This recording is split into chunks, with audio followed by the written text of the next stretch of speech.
מזמור לדוד, אדוני רואי לא אחסר,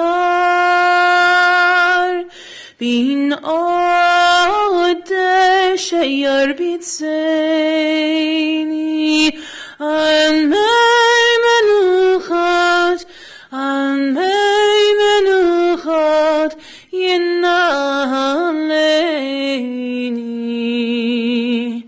נפשי ישובב, ינחני במגלי צדק, ינחני במגלי צדק, למען שמו. גם כי ילך בגיא המוות, לא ירא, כי אתה עמדי, שבטך ומשענתך אלה ינחמוני. תערוך לפני שולחן נגד צורריי, תשענת ושמן ראשי כוסי רוויה. אך טוב החסד ירדפוני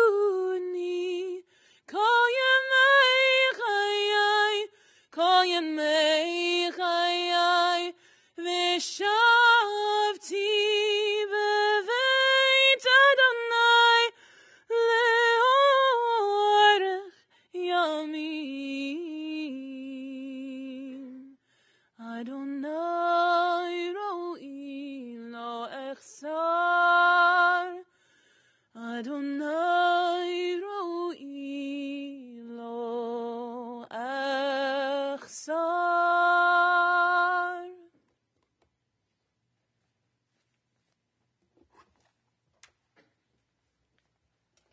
Recite the English together. A Psalm of David. The Lord is my shepherd, I shall not want. He makes me to lie down in green pastures. He leads me beside still waters. He restores my soul. He guides me in straight paths for his name's sake. Yea, though I walk through the valley of the shadow of death, I will fear no evil, for thou art with me. Thy rod and thy staff, they comfort me. Thou prepare a table before me in the presence of mine enemies. Thou hast anointed my head with oil. My cup runs over. Surely goodness and kindness shall follow me all the days of my life, and I shall dwell in the house of the Lord forever.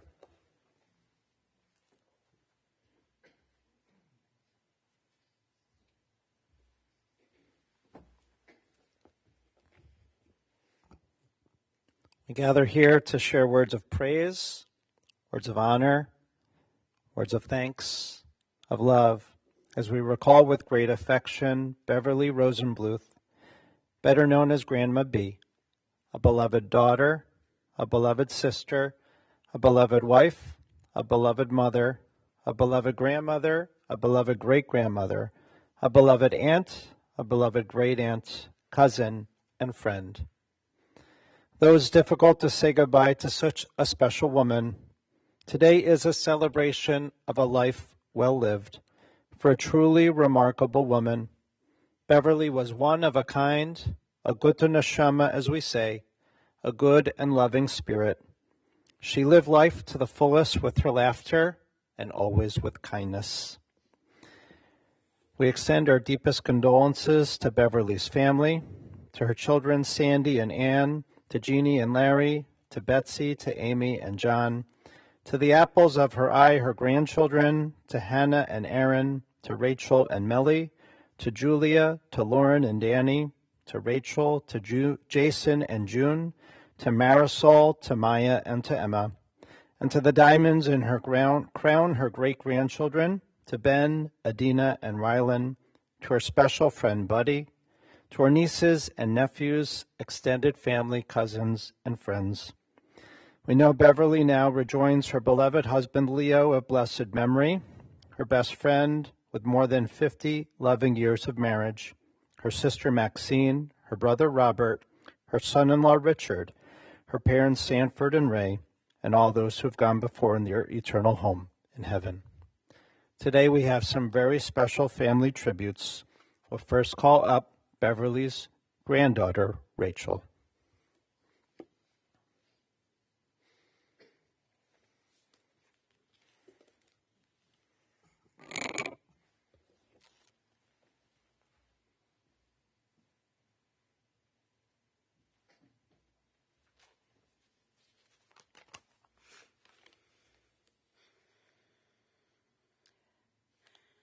When I was born, Grandma wrote a poem for my mom.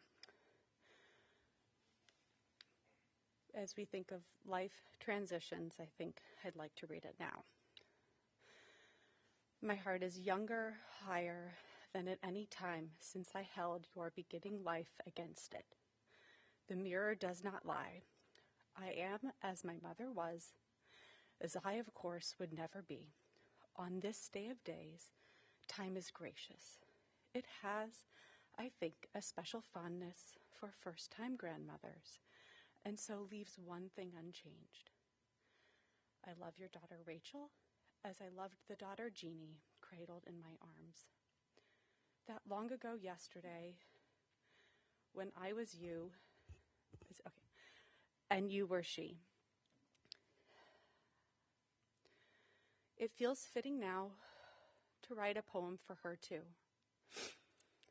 As I was you and you were she, now I am the you, and she is my family, and so my grandma lives on through me. Seeing her art, her paintings, her sewing too, we made a skirt and a bandana together, my first and last creations, but an enduring memory. Passing along the gift to my kids, one sketch at a time, use the side of the pencil to control the depth of color, make smaller marks on the page to define the shape. Trees, flowers, birds, and eyes. Ben loved the trees. Hearing, telling tales of Girl Scouts' freezing bums, and hikes with, well, I'll just say Marvin. Singing bedtime songs, the same songs I now sing to my kids. Now run along home and jump into bed. Hear the wind blow. You think of me and I'll think of you. The hum of her home at Passover, what felt like hundreds of guests, all welcome in the Rosenbluth family, all a part of the Rosenbluth tradition. Tasting. Mashed potato mountains, broccoli forests, and lambkins, of course, whatever they actually were. Topped off by strawberries and milk with a sprinkle of powdered sugar, or better yet, Miracle Whip, whatever that actually was. Gefilte fish and matzo ball soup, on holidays, homemade, my favorite part of the meal. Packs and packs of sugar-free gum, the dark green kind, the yellow kind, and the light green too. Those light green ones were my favorite. Trips to hometown buffet, or, if I was lucky, a special dinner at Red Lobster. Before, of course, I got my shellfish allergy. Smelling. Shell-shaped soaps, each one a different size and color, a fresh scent. A fresh scent, breathing in the salty and sweet Gulf breeze as we walked between the condos, the pools, and the beach at Sanibel Moorings. Feelings. My in-laws arrived from Spain just days before my wedding, Trini's first time in the U.S., welcomed right into Grandma's home, and they felt at home with her. And I felt at home with her, playing in the basement, in the rocks between her driveway and the neighbors. It was hers, it felt like mine too. A funny comment, a chuckle, particularly with the kids, knowing just the phrase, the word, the sound, the look to make them giggle. feeling. Long painted nails kitzling my forearms at bedtime. Thank you.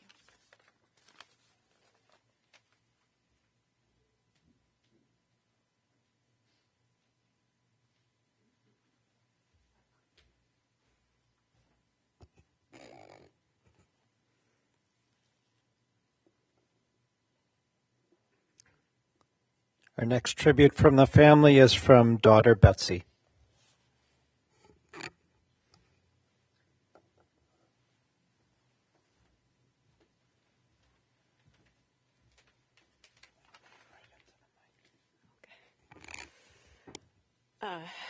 What I want to say most of all today is how lucky I am to have had the support of the most amazing mother and how much she influenced who I am and all of us here by being who she was.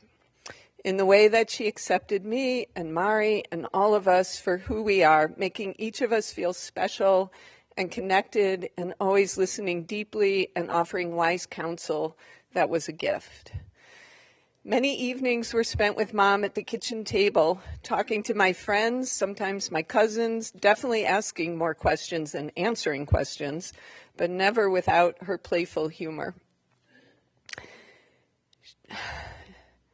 She had that Meyerson humor, a bit snarky and very silly and with so much playfulness. I remember laughing so hard on the green at our horrible golfing that we almost got kicked off, or convincing me to swap dresses halfway through an event at Amex Scenes just to see if anyone had noticed, or bursting into the sound of music at the top of a hike in Colorado. Her laugh was infectious, and she was a little rebellious. And all the grandkids know the story of the kid, Big Marvin, who she helped climb Mount Abraham after his family left him trailside by feeding him bits of chocolate all along the way. And just as she was able to see humor in life's day-to-day, she was an artist with a creative mind who saw so much beauty in the details of paintings, but also in the patterns of trees or the shapes and colors of leaves or the views from a hilltop. And we inherited her and my father's love of the natural world, with many years of camping at Girl Scout camp and catching sunnies and making chili mishmash.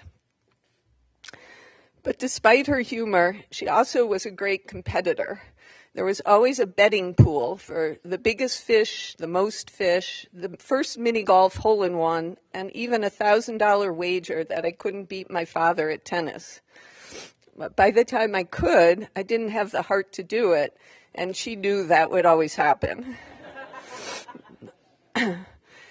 Mom, you will be so sorely missed, but I know when I walk in the woods, you will be there in the tall hemlocks and the birds flying from tree to tree, that I'll hear your voice counseling me endlessly about relationship dilemmas, and that you will always be saying to us to accept each other, because family is what is most important.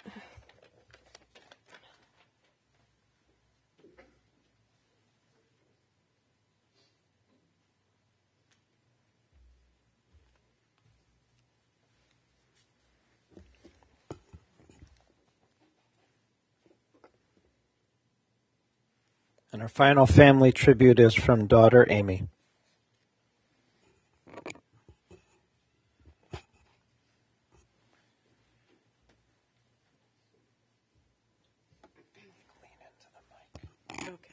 Okay. Those are hard pieces to follow. But in the spirit of my mother and her ability to accept everyone just as they are, I offer this.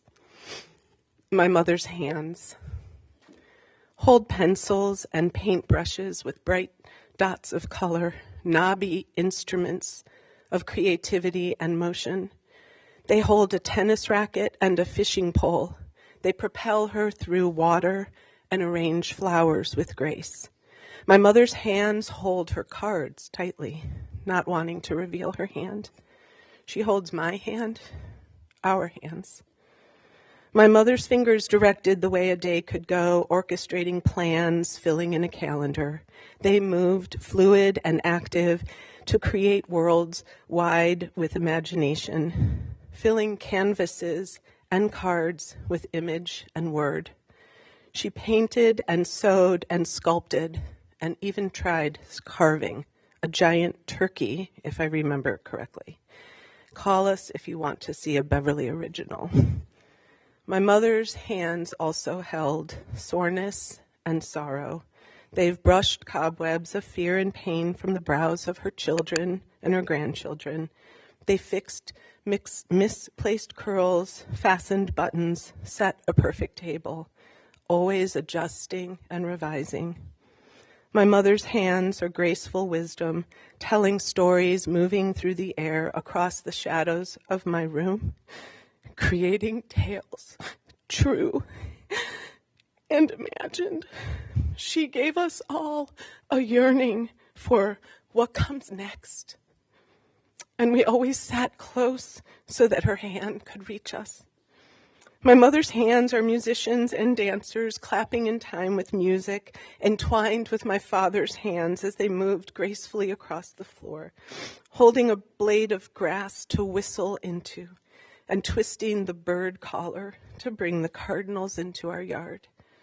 Her hands narrated with gentle brush strokes, kitzels along our back and our brows and our arms, holding on to us so that we could feel safe enough to let go and take on what was in front of us. My mother's hands hugged trees as easily as the people she loved. They planted and picked flowers and pieced fabric together, creating beautiful pieces of clothing that we wore into the world. Our mother loved many, so many, and with an open heart, her laughter and smile given easily. She saw the world as something to add onto, not a blank canvas, but a canvas where she could add her own self, bring her own vision to life, and share it with the world. I heard once that the repetition of story is a prayer. And if that is true, my mother prayed with us all the time. Her love of stories and of finding a way to connect people and ideas to the world is something she passed on to all of us. I will miss her beyond words.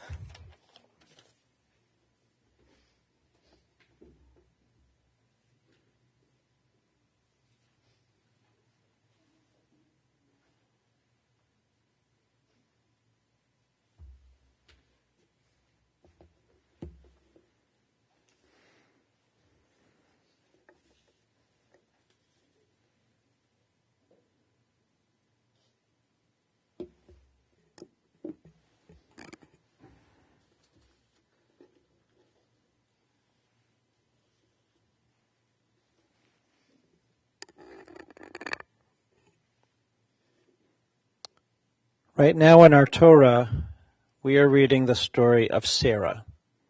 Sarah, known as Sarah Imenu, Sarah, our mother, was the matriarch of the Jewish people. She set the example for living with strength, courage, kindness, and beauty. And as we gather today to remember our Beverlee, she exemplifies those same qualities of our Jewish matriarch: strength, courage, kindness, and beauty. Beverlee was truly one of a kind, unique. You heard a great storyteller to the point where you weren't always sure the stories were real. A spunky, creative artist, competitive athlete, especially on the tennis court. Her dream vacation was on a fishing boat, hauling in that prize catch, which would then be stuffed and hung on the wall. An active outdoor nature lover who loved the winter and cold weather, with an eye for style and design, an interior decorator who loved color and who led a colorful life. A gifted painter and writer, a free spirit who believed in responsibility and making good choices, always doing the right thing, always working on a project. She brought so much joy, and as you heard and know, family was the centerpiece of her life, the essence of who she was. Beverlee loved life. She loved to laugh. In fact, she had the best laugh, and she was quick to laugh. A laugh which was infectious. She could light up a room with it. She had great banter, quick comebacks in her witty responses. Like when she'd reach another birthday, as the number kept growing, she'd say, "It's not the number, it's how you play it." Beverlee always gave back with her generosity and kindness, not just with that special birthday song that she'd leave you on your voicemail. Today, you can walk into a building, and the building has a sign that might say Judgment-Free Zone. That was Beverlee's home. Like Sarah Imenu, Sarah, our biblical mother, a home that was always caring and loving, an open tent. Beverlee was welcoming, non-judgmental, always supportive, empathetic. Always there, even though she was so busy, her time filled with work, with friends, with tennis, with bridge, and so much more. Bev and Leo, or better, Grandma B and Poppy, had a home filled with laughter and love, creativity and art, good food, and even better friendship, with the door always open. She never locked her front door, never locked her car. The central point for all the children and grandchildren and their friends who became Beverlee's friends. For all those holiday celebrations, which were already alluded to in the birthdays, with room for 30 or 40 or 50, or as you said, I think, Rachel, over 100, maybe. Adding another table, chairs, expanding into the next room. Beverlee was an optimist. She always believed the cup was full, or at least half full. Wise, offering her opinions whether you wanted it or not, but somehow she was always on the money, always teaching you to do the right thing, to step up, to answer the call, to be there for others, with that non-judgmental love and support. Always meeting people where they were. She often wondered if she made a real impact in life. Did she make a difference in the world, she would ask. And as we were sitting as a family yesterday, reminiscing, laughing, recalling an incredible woman, it quickly became clear the difference that Beverlee made in so many lives, in so many spheres, in so many places, the special gift that she had to connect with anyone and everyone, to make you feel comfortable and safe, to make the right decisions, with independence and support, with her warmth and caring. Grandma B literally stitched a life with the threads of connection, of love, of laughter, and adventure. Born and raised here in Cleveland Heights, she always loved the Heights. It was her home throughout. The stories go that growing up, she had a lot of boyfriends. Somehow their pictures are still in the albums.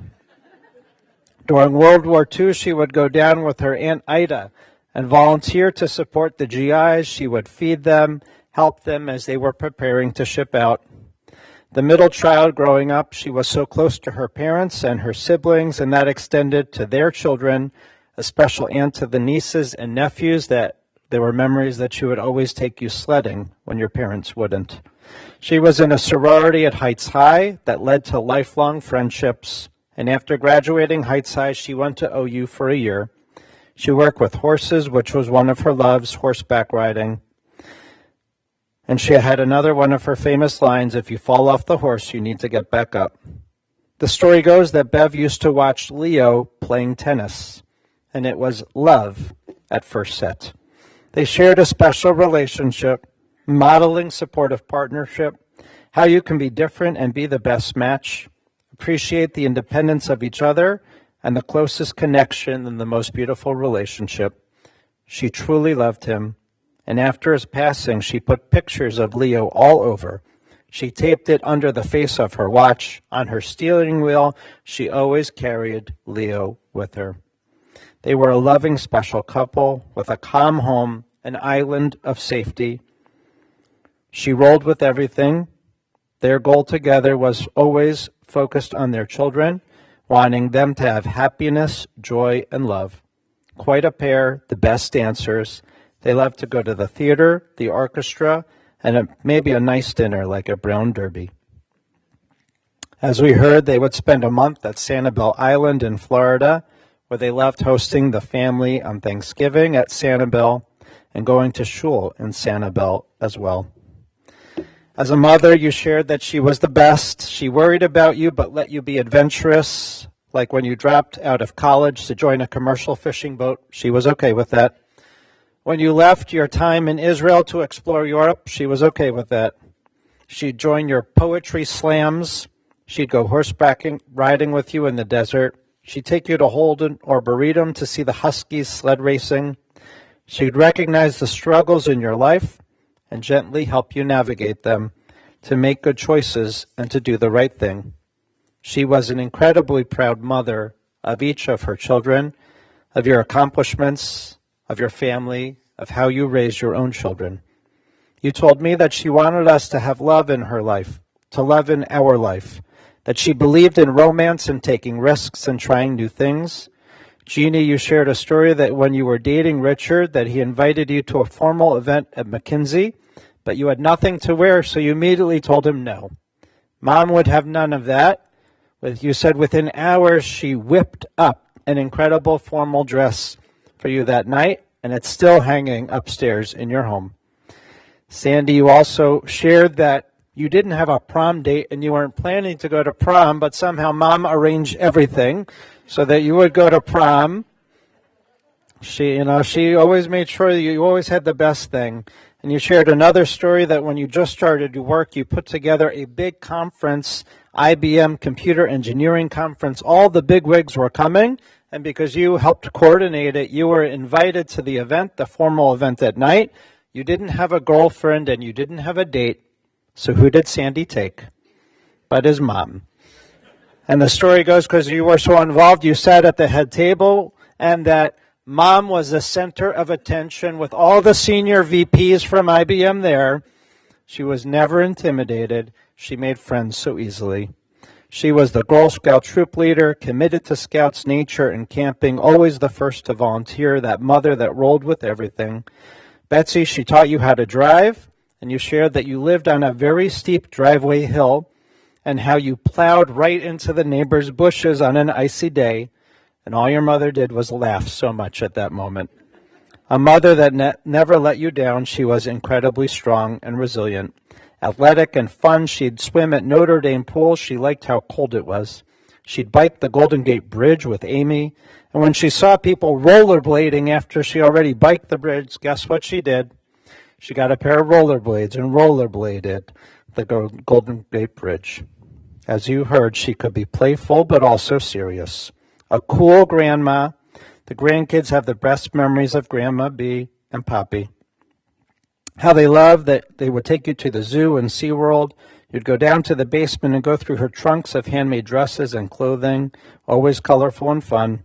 How she loved to get to know your friends. How your grandparents' home became the place you'd always hang out at. How she'd make her arsenic and peanut butter balls to fight off the chipmunks that were in the walls. And somehow that concoction never worked. She loved to babysit, to watch you. After school, Lauren, you shared the story that you would run to your grandparents' house. You thought it was like miles and miles away, but it was about a 3-minute run. And that every time you got there, your grandparents celebrated your arrival with some special treat, like you had just completed the New York City Marathon. And later in life, all the grandchildren shared that as adults, when you'd come back to visit, you'd have to schedule time, that Grandma B was so involved, so busy, tennis, bridge, coffee with friends, working at Thriftique, her book clubs, Red Coat at Playhouse Square. You'd have to schedule a time in order to, but of course she always made time to see you. She took you to your first manicure and pedicure. She painted special portraits or paintings that you cherish, birthday paintings she wrote to you. She made life-size photos of you, blowing up photos before Photoshop existed. She even made a handmade life-size genie doll. She always gave the best advice. She was so wise, like when she advised Marisol on her life path to become an artist or a teacher. She was deciding how her guidance that you should become a teacher actually allowed you to be a better artist and have more time for that. And she had a truly special relationship with each of the grandchildren. And she was blessed with 3 great grandchildren, blessed that at some point in their lives, each of them were living in Cleveland, so she could have special opportunities to connect with them and get to know them. And they brought her so much joy and love They inspired her, and she inspired them. You heard about her competitive streak, bridge, rummy, mini golf, fishing. Always make a bet, and when she won, she'd make you pay regardless of your age. You still had to pay it out. She believed in eating healthy, but she also had that sweet tooth. Chocolate, Mitchell's, Cool Whip, of course, had no calories. Snack well, she'd take a bite of yours all the time, always with her playful, mischievous way. She made the classics. In addition to the little lambkins and homemade gefilte fish, wiener stew was a favorite. Everything she made seemed to involve hot dogs at some period in life. She would make homemade potato chips in the microwave that she'd cut with her mandolin. She'd dip potato chips with chocolate, make her turkey bacon. She loved artificial sweetener. But she was a mother who always had a dinner ready for you, and the family would always eat together, especially on Friday nights. Sometimes the girls would be in their rollers because they would go out after Shabbat dinner, but Friday nights were a very special time. Before it was a thing, Beverlee believed in self-care and how in the end it would actually give you more energy to devote to your family and all the causes that you were involved in. She liked things to be beautiful. She loved colors, had a great eye. Of course, that served her well as a designer. She had the largest collection of fleece vests. And that was her signature style. She had one in at least every color, usually more with matching earmuffs, to make sure that it wouldn't mess up her hair. She loved her adventures. And the story goes at Stone Gardens not that long ago, they had a special program that Noah Boudin coordinated, that a resident at Stone Gardens would get their dream experience. And Beverlee actually got her dream experience. Stone Gardens chartered a fishing boat off of Lake Erie. For her, we're laughing because it was a funny story.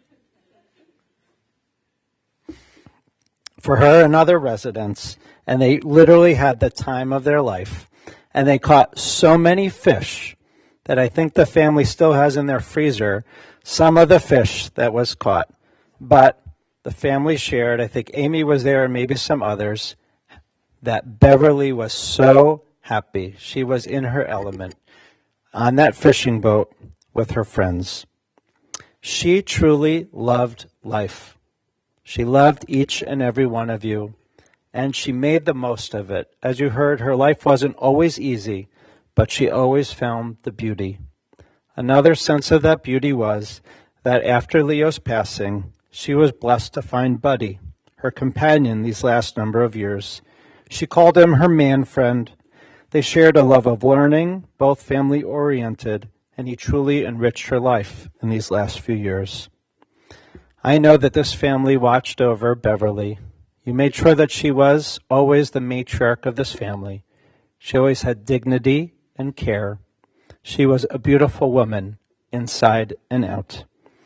May her name always bring blessings, and may there be a lot of laughter, a lot of love, and a lot of beauty in this world for all that she gave to you and all that she gave to all of us. May her name only bring blessings, and we say, Amen. Now we're going to ask Cantor Rosenbaum to lead us in the memorial prayer. Please rise. You got it.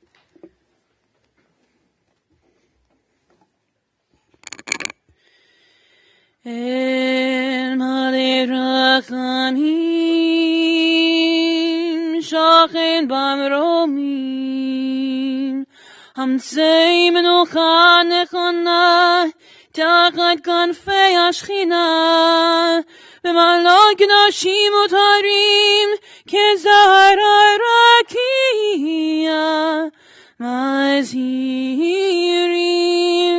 et nishmat bat Sheva bat Shlomo v'Rachel shelcha ne'olama V'gan Eden tei menuchata Anna balarachamim hastireh b'seiter kenavecha ne'olamim Utzoror b'tzoror achayim et nishmata Adonai hu nachalata ותנוח בשלום המשכבה, ונאמר אמן.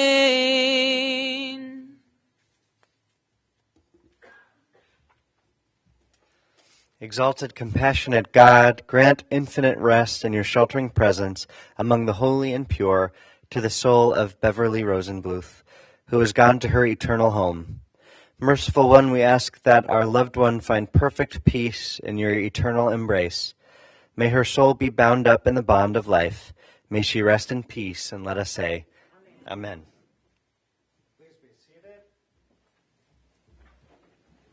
Following the service, burial will take place at Chesterland Memorial Park, B'nai Yeshurun Cemetery in Chesterland, and then Shiva will immediately follow the burial today until 4 p.m., and then resuming tonight from 7 to 8:30, with a minyan tonight at 7 p.m. Wednesday and Thursday, Shiva will be from 2 to 4 and 7 to 8:30 p.m., again with a 7 p.m. minyan each evening at the home of Jeannie Shatton and Larry Oscar, 2725 University Boulevard in Shaker Heights. Those who would like to make donations in Beverly's memory are asked to do so to Cleveland Metro Park Zoo, the Nature Center at Shaker Lakes, and the Girl Scouts of Northeast Ohio.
folks, interment will be at Chesterland Memorial Park.